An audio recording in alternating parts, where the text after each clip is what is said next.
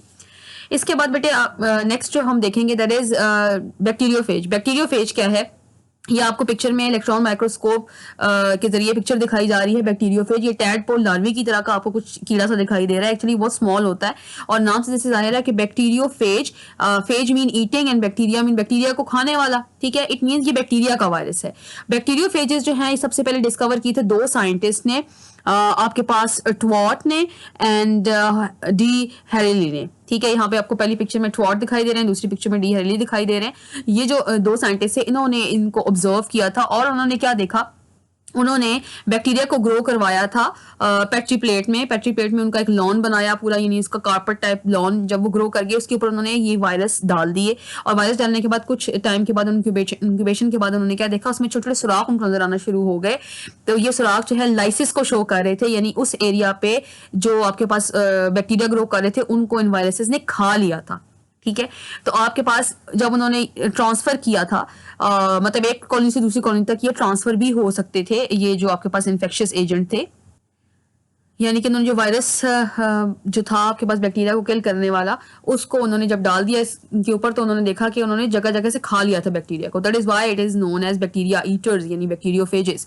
और आपके पास फिर उन्होंने यही वायरसेस लिए थे और उसको उबाला था, गर्म किया था, हीट किया था। और उसके बाद जब इन्होंने उसको डाला तो वो उसकी जो लिटिक प्रॉपर्टी थी, यानी खाने वाली, यानी इस बैक्टीरिया को खराब करने वाली प्रॉपर्टी, वो फिर खत्म हो गई थी, ठीक है।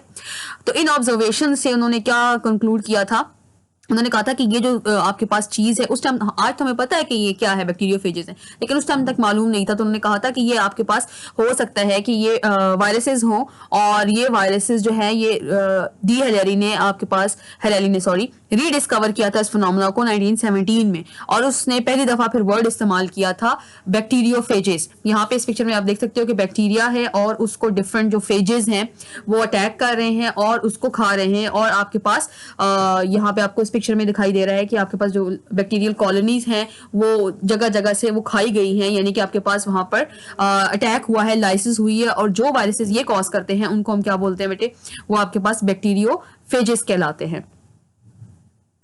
इस फिगर में बेटे आप देख सकते हैं सबसे पहले कि आपके पास ये बैक्टीरियोफेजेस हैं और ये नीचे आपको बैक्टीरिया दिखाई दे रहा है। बैक्टीरियोफेजेस आएंगे, वो अटैक करेंगे, डिफरेंट रिसेप्टर्स मौजूद होते हैं बैक्टीरिया के ऊपर। उसके साथ अटैच करने के बाद ये अपना जो अभी आप रेड कलर का देख रहे हैं डीएनए ये अंदर दाखिल कर रहे हैं और होस्ट की डीएनए के साथ वो जाके बाइंड कर जाता है और फिर अपनी कॉपीज देखें, डिफरेंट अपने बॉडी पार्ट्स तैयार कर रहे हैं। और जैसे उसकी कॉपीज बन जाती हैं तो असेंबली हो जाती है और जब वो इतनी ज्यादा तादाद में बन जाते हैं तो बैक्टीरिया को फाड़ के वो बाहर निकल आते हैं। तो हम इस प्रोसेस को क्या कहते हैं कि आपके पास सेल लाइसिस हो गई है। तो ये आपके पास लाइफ साइकिल है सिंपली कि आपके पास बैक्टीरियोफेजेस कैसे अटैक करते हैं और लाइसिस करते हैं। आपके पास सबसे पहले एब्जॉर्प्शन हो जाएगी, इसके सरफेस के ऊपर वो अटैच हो जाएंगे, फिर एंट्री और पेनिट्रेशन होगी, डीएनए को वो एंटर करेंगे पेनिट्रेट करने के बाद, और उसके बाद फिर अपने वायरल एंजाइम्स और अपने कंपोनेंट वो सिंथेसाइज करेंगे और उसके बाद असेंबली करेंगे उन कंपोनेंट्स की, वो इकट्ठे जुड़ के नए वायरसेस बन जाएंगे और फिर सेल लाइसिस हो जाएगी। और यही बैक्टीरियोफेजेस जो हैं आपके पास ये रिलीज हो जाएंगे इन एनवायरनमेंट और ये साइकिल चलता चला जाएगा। दूसरे और भी जो आपके पास बैक्टीरिया के सेल्स होते हैं उनको ये क्या कर देंगे, डैमेज कर देंगे। तो that was all about the bacteriophages. तो बेटे ये तमाम चीज़ें जो हमने आज पढ़ी हैं ये एक जनरल इंट्रोडक्शन था वायरसेस का, कि वायरसेस कैसे डिस्कवर हुए, पहले इनको क्या समझा जाता था, अब ये क्या है एक्चुअली। तो वायरसेस बुनियादी तौर पर क्या हैं?